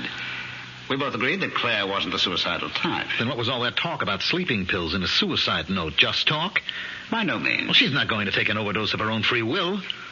That is where you come in, Jason. You'll have to see to it that she takes them. We'll work that out somehow. The devil we will. This is where I get off, Peter. I'm finishing with you once and for all, even if I have to smash the set. We're past that, Jason, old boy. What? Wait a minute. The set's off. I hear you. Why can't I see you? Of course the set is off, Jason. But now we have such a close relationship that I don't have to depend on a mechanical device to communicate with you. From now on, Jason, I'm your friend and faithful companion. Who was it who first said, with a friend like that, who needs enemies? Oh, well, it really doesn't matter. What matters is that a ghostly voice has taken control of Jason Phillips. All of us are driven sometimes by forces we don't clearly see or understand. But how many of you have ever obeyed the commands of a ghost? And what happened when you did? Don't answer that.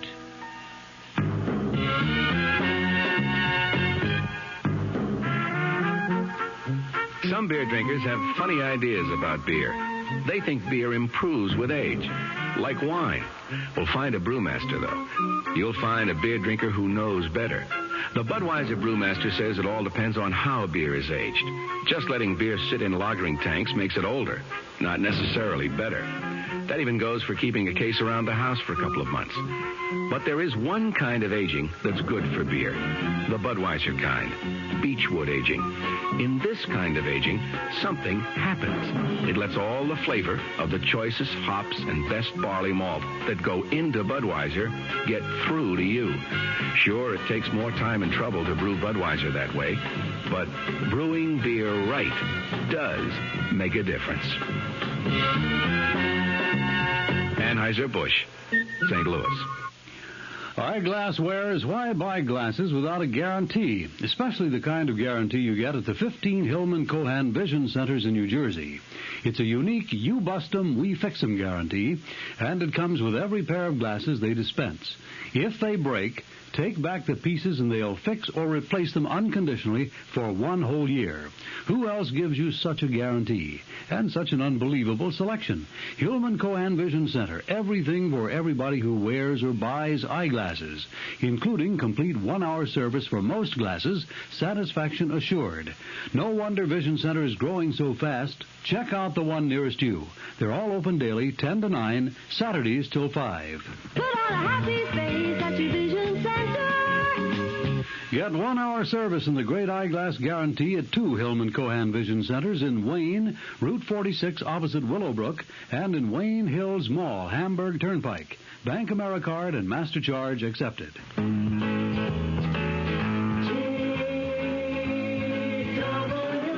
When you have to make a lot of short business flights, there's not much glamour left to it. All you want is to get there on time as conveniently and comfortably as possible. That's why TWA developed Ambassador Express. If you're a little late getting to the airport, you can get your ticket right in the gate area. Then you can carry your suitcase on board with you because TWA has big carry-on luggage compartments on more planes than any other airline. In coach, the TWA twin seat lets you fold down the middle seat if nobody's there and sit a comfortable 2 across instead of 3. And we've set up our schedules with convenient return flights, so you can usually fly out in the morning and back home again that same evening. TWA's Ambassador Express. It's a business-like approach to flying on business. TWA has 44 Ambassador Express non-city, Pittsburgh, and Indianapolis every business day. Call your travel agent or TWA.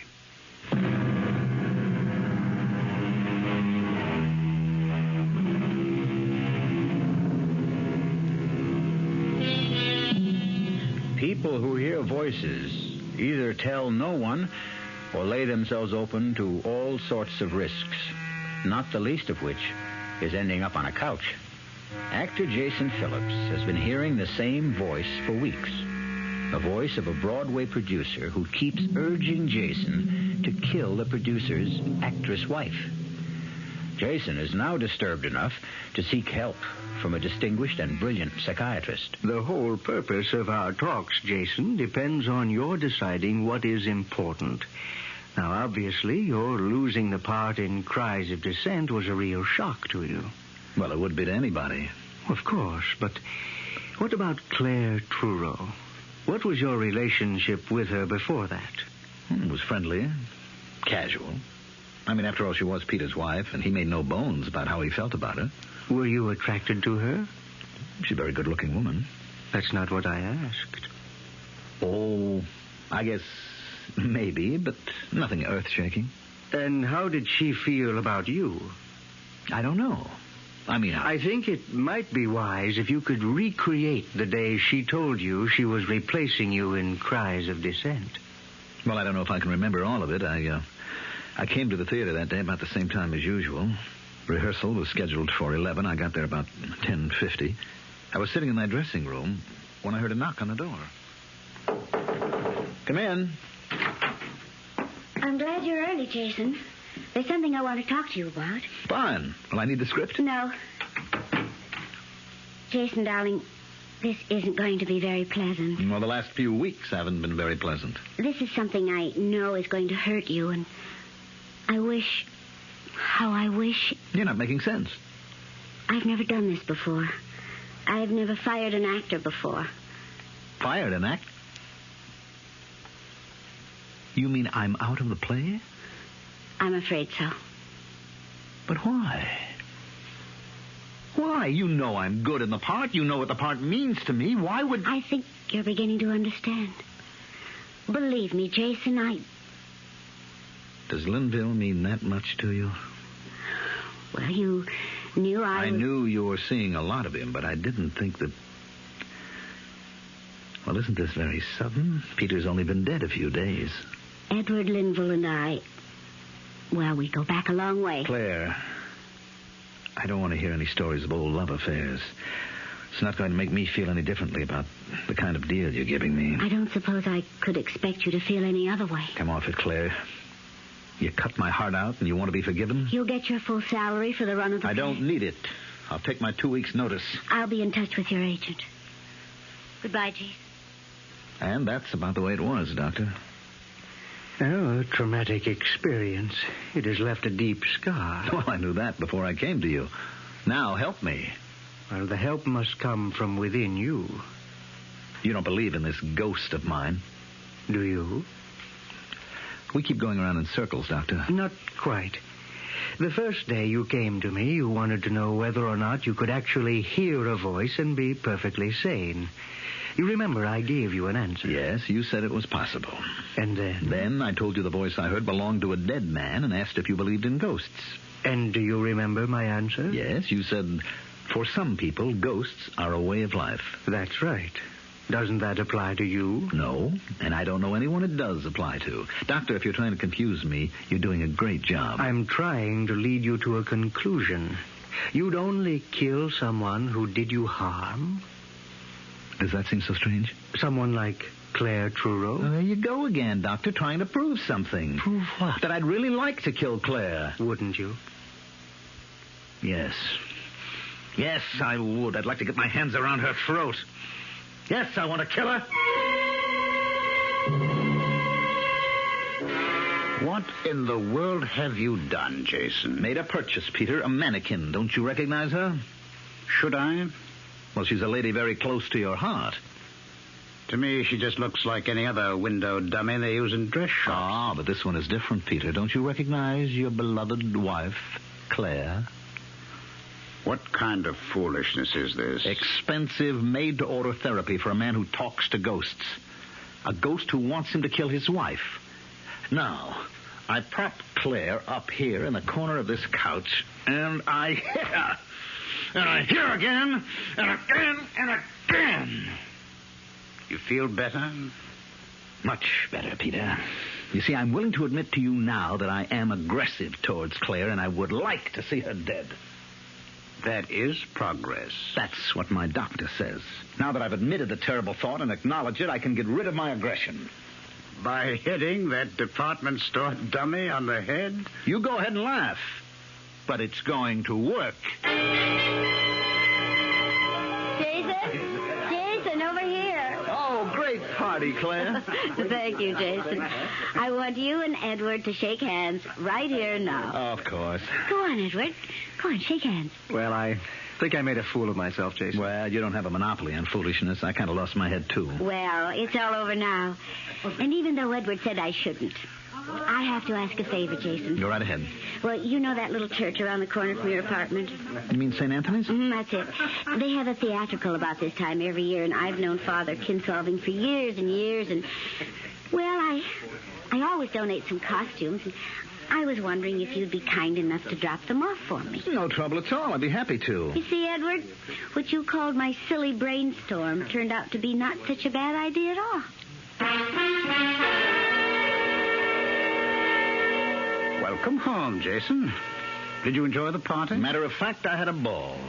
I see you have the clothes with which you can dress that ridiculous dummy, so it looks even more like Claire. These are costumes that I have to give to St. Anthony's. Well, try one of them on the dummy. You'll find it will make your therapy more effective. Go on. I like that blue dress. Wait a minute. Did you have anything to do with this? Of course, I put the idea into Claire's head of asking you to deliver the costumes. I think it's going to please me to see a more lifelike Claire in your living room and give you a good deal more of satisfaction. All right, Doctor, I'll admit I do feel better. But all that pummeling and smashing at the model of Claire hasn't stopped me from hearing Peter's voice. Do you also see him? Only when I turn on the TV. I don't bother with that anymore. But I am still confused. You and I have these long conversations and... You were about to say? Well, I don't know. There are too many things that can't be explained away because of my aggressiveness. Those notes and the fact that they were judged to be in Peter's handwriting. Which you've often seen enough on checks and letters. I'm not that good a forger. All right, Jason. What is the alternative? I don't understand. We've come a long way since you first came here. Let's assume that you didn't forge the notes. You know who wrote them, but someone else dictated them. And the same person guided your hand. Now, who could that person possibly be? I've been telling you, the ghost of Peter Truro. And this same ghost influenced his wife to give you costumes to deliver to a church for a theatrical. He says he did. This, then, is the alternative you must face. That there is a ghost. That he is the ghost of Peter Truro.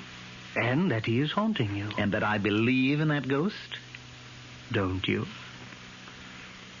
I'm afraid I don't have any choice.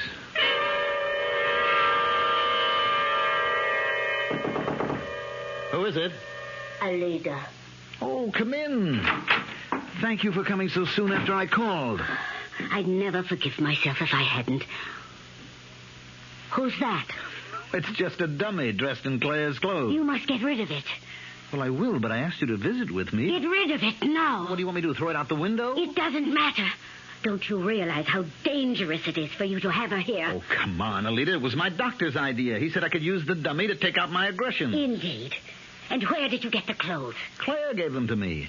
Does she know how you're using them? She gave me a lot of stuff to give to a church theatrical. I kept this one dress out. Are you so friendly that she would ask you to do her a favor like that? Look, I'm afraid I've gone as far as I can with the doctor. He feels that it's all my subconscious. My urge to kill Claire that accounts for everything. Your wish to kill Claire does not mean there are no ghosts. There is evil all around you.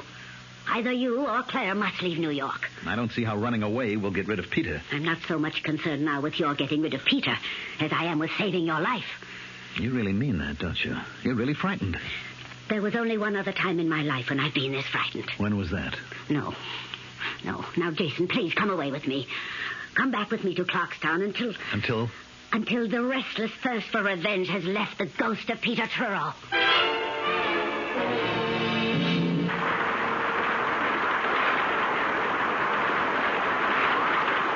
You were sensational tonight, Claire, my love.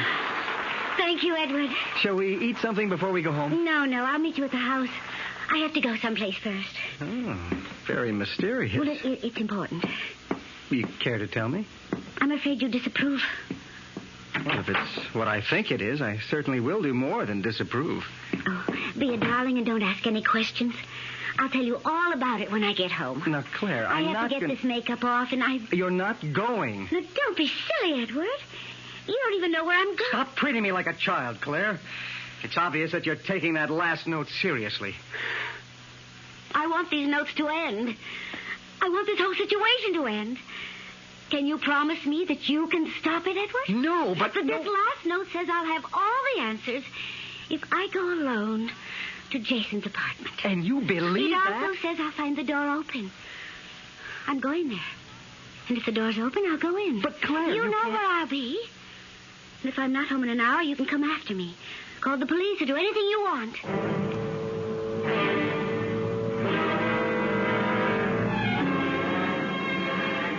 Oh, darn, I just remembered something, Alida. What? I left something important in the apartment. Oh, but Jason, our bus leaves in half an hour. You promised to go home with me. There's plenty of time. My apartment's only a short distance. I'll grab a cab, be back in plenty of time. Meet you at gate number 5. You're doing the right thing, Jason. I promise a stunning surprise awaits you in your apartment. And after tonight, it will be all over. Cab! You'll like what I've done with the mannequin, Jason. That's a promise.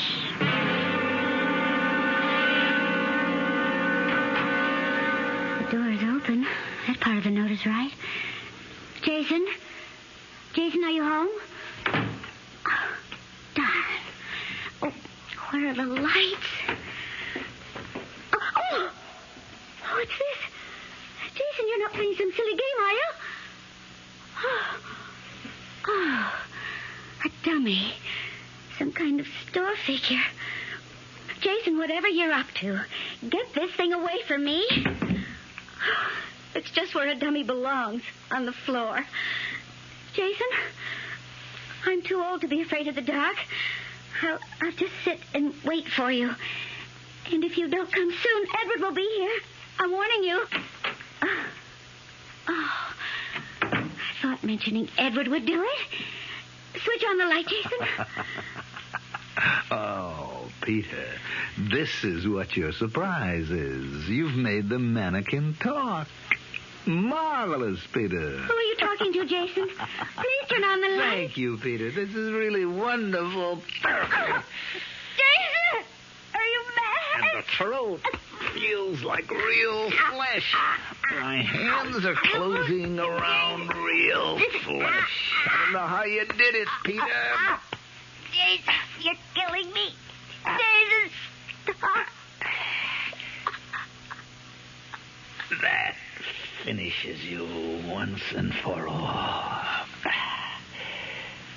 Now, a little light. Clear. Clear. It's really clear. Of course, Jason. I've kept my promise, and you've done the job. Now you're rid of me forever. Goodbye, Jason. Claire. Claire, I've really killed you. No. No. Oh, no.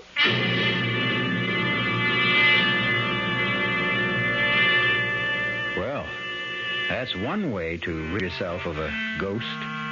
Jason Phillips was no longer haunted. However, I certainly don't recommend it, a rule. I do recommend, however, a more generous suspicion of disbelief. One tells you he's hearing voices he can't explain. I want that sinus medicine. Headache tablets? No, sinus medicine. Sinus tablets. Helps the headache and the pressure. Oh, you mean sign-off. Exactly. Headache pain is one thing. A sinus headache is something else. Sometimes your whole face can seem to throb with pain. You want relief. Take Sign-Off tablets.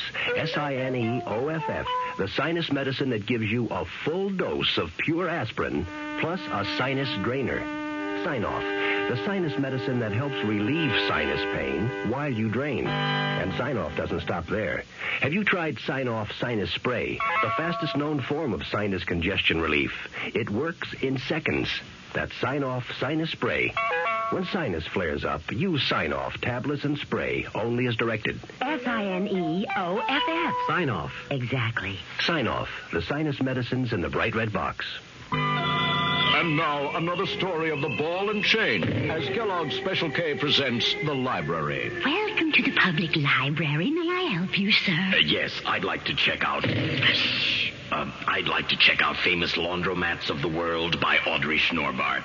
Sir, excuse me, but isn't that ball and chain you're wearing just like the ones they use in the Kellogg's Special K commercial? This ball and chain? Yes, that one. How are you going to get rid of it? Well, lots of good exercises, and by eating smart at every meal, starting with the Special K breakfast. Don't you have to watch your calories? Yes, and the Special K breakfast is less than 240 calories. Less than 240 calories?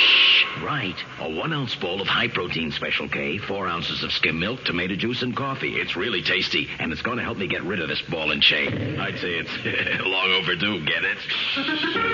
Your happy ending could begin with the Special K breakfast from Kellogg's. Commuting. We're big on that. Time is money in the business world. That's why Ozark offers commuter flights that get you there and back the same day. Don't ever let a few hundred miles stand between you and big business opportunities. If you're long on work but short on time, let Ozark make your day pay off. Commuting, we're big on that. Go Ozark Jet to Champaign, Urbana, Peoria, and Springfield, Illinois. Call Ozark or your travel agent. Our cast included Mandel Kramer, Ralph Bell, Evie Juster, and Bob Caliban. The entire production was under the direction of Hyman Brown. Radio Mystery Theater was sponsored in part by Buick Motor Division, the Kellogg Company, makers of Kellogg's Special K cereal, and new sugar-free Diet 7-Up.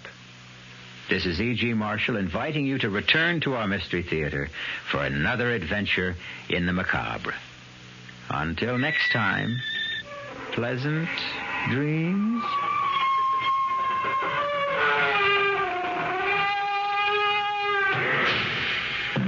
The WR Mystery Theater has been brought to you by ShopRite Supermarkets, where you get a lot more for a little less, and by Suburban Savings, with offices throughout North Jersey. The preceding Mystery Theater program is furnished by the CBS Radio Network.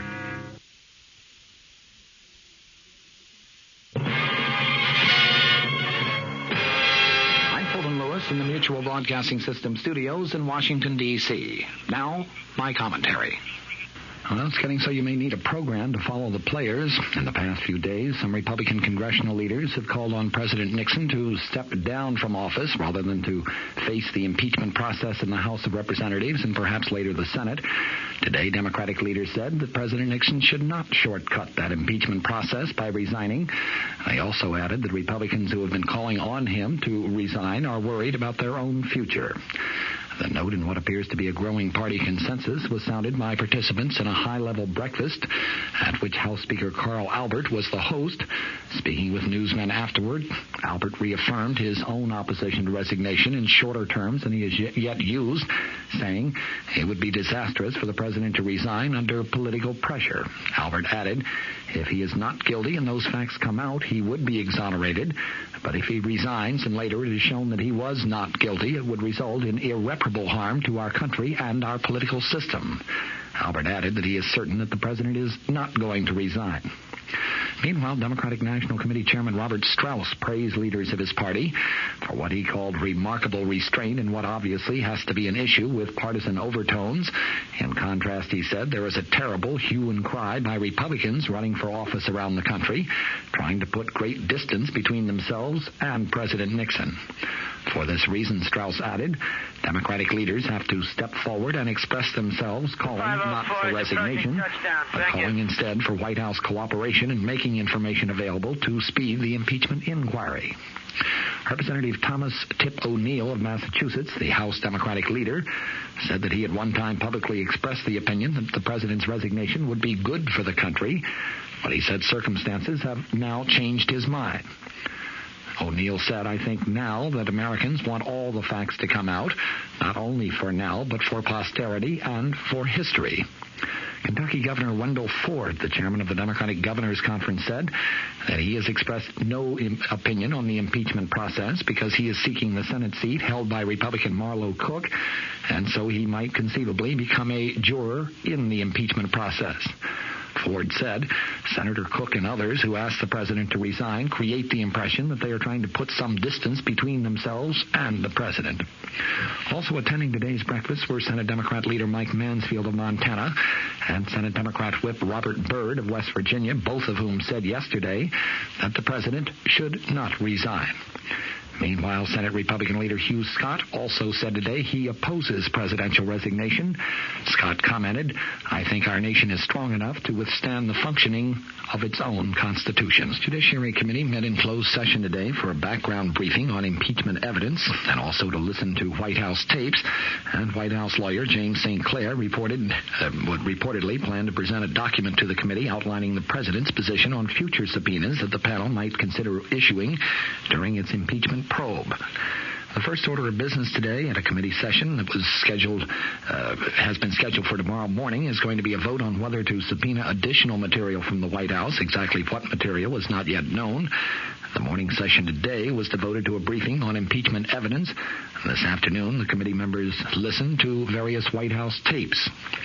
Before going into this afternoon's session, California Republican Representative Charles Wiggins said that he understood presidential attorney St. Clair has a document for the committee bearing on the subpoena process. Wiggins said that he did not know what sort of argument St. Clair planned to present. California Democrat Representative Jerome Walde, the only committee member who had any comment when the meeting broke up for lunch, said, nothing we heard today has not been heard before by the public. Waldy said he understood the afternoon would be devoted to listening to tapes, starting with a recording of a June 20th, 1972 conversation that was held between the President and former White House Chief of Staff H.R. Haldeman. That, of course, is the now famous tape with the 18-and-a-half-minute gap, which a panel of experts has concluded was caused by between 5 and 9 separate erasures. The expert's final report on the gap is due to be released by U.S. District Court Judge John Sirica later this month.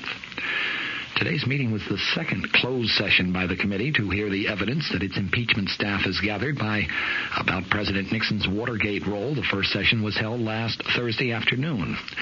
This initial phase of the evidence presentation is being devoted exclusively to the Watergate break-in and to the alleged cover-up that occurred subsequently.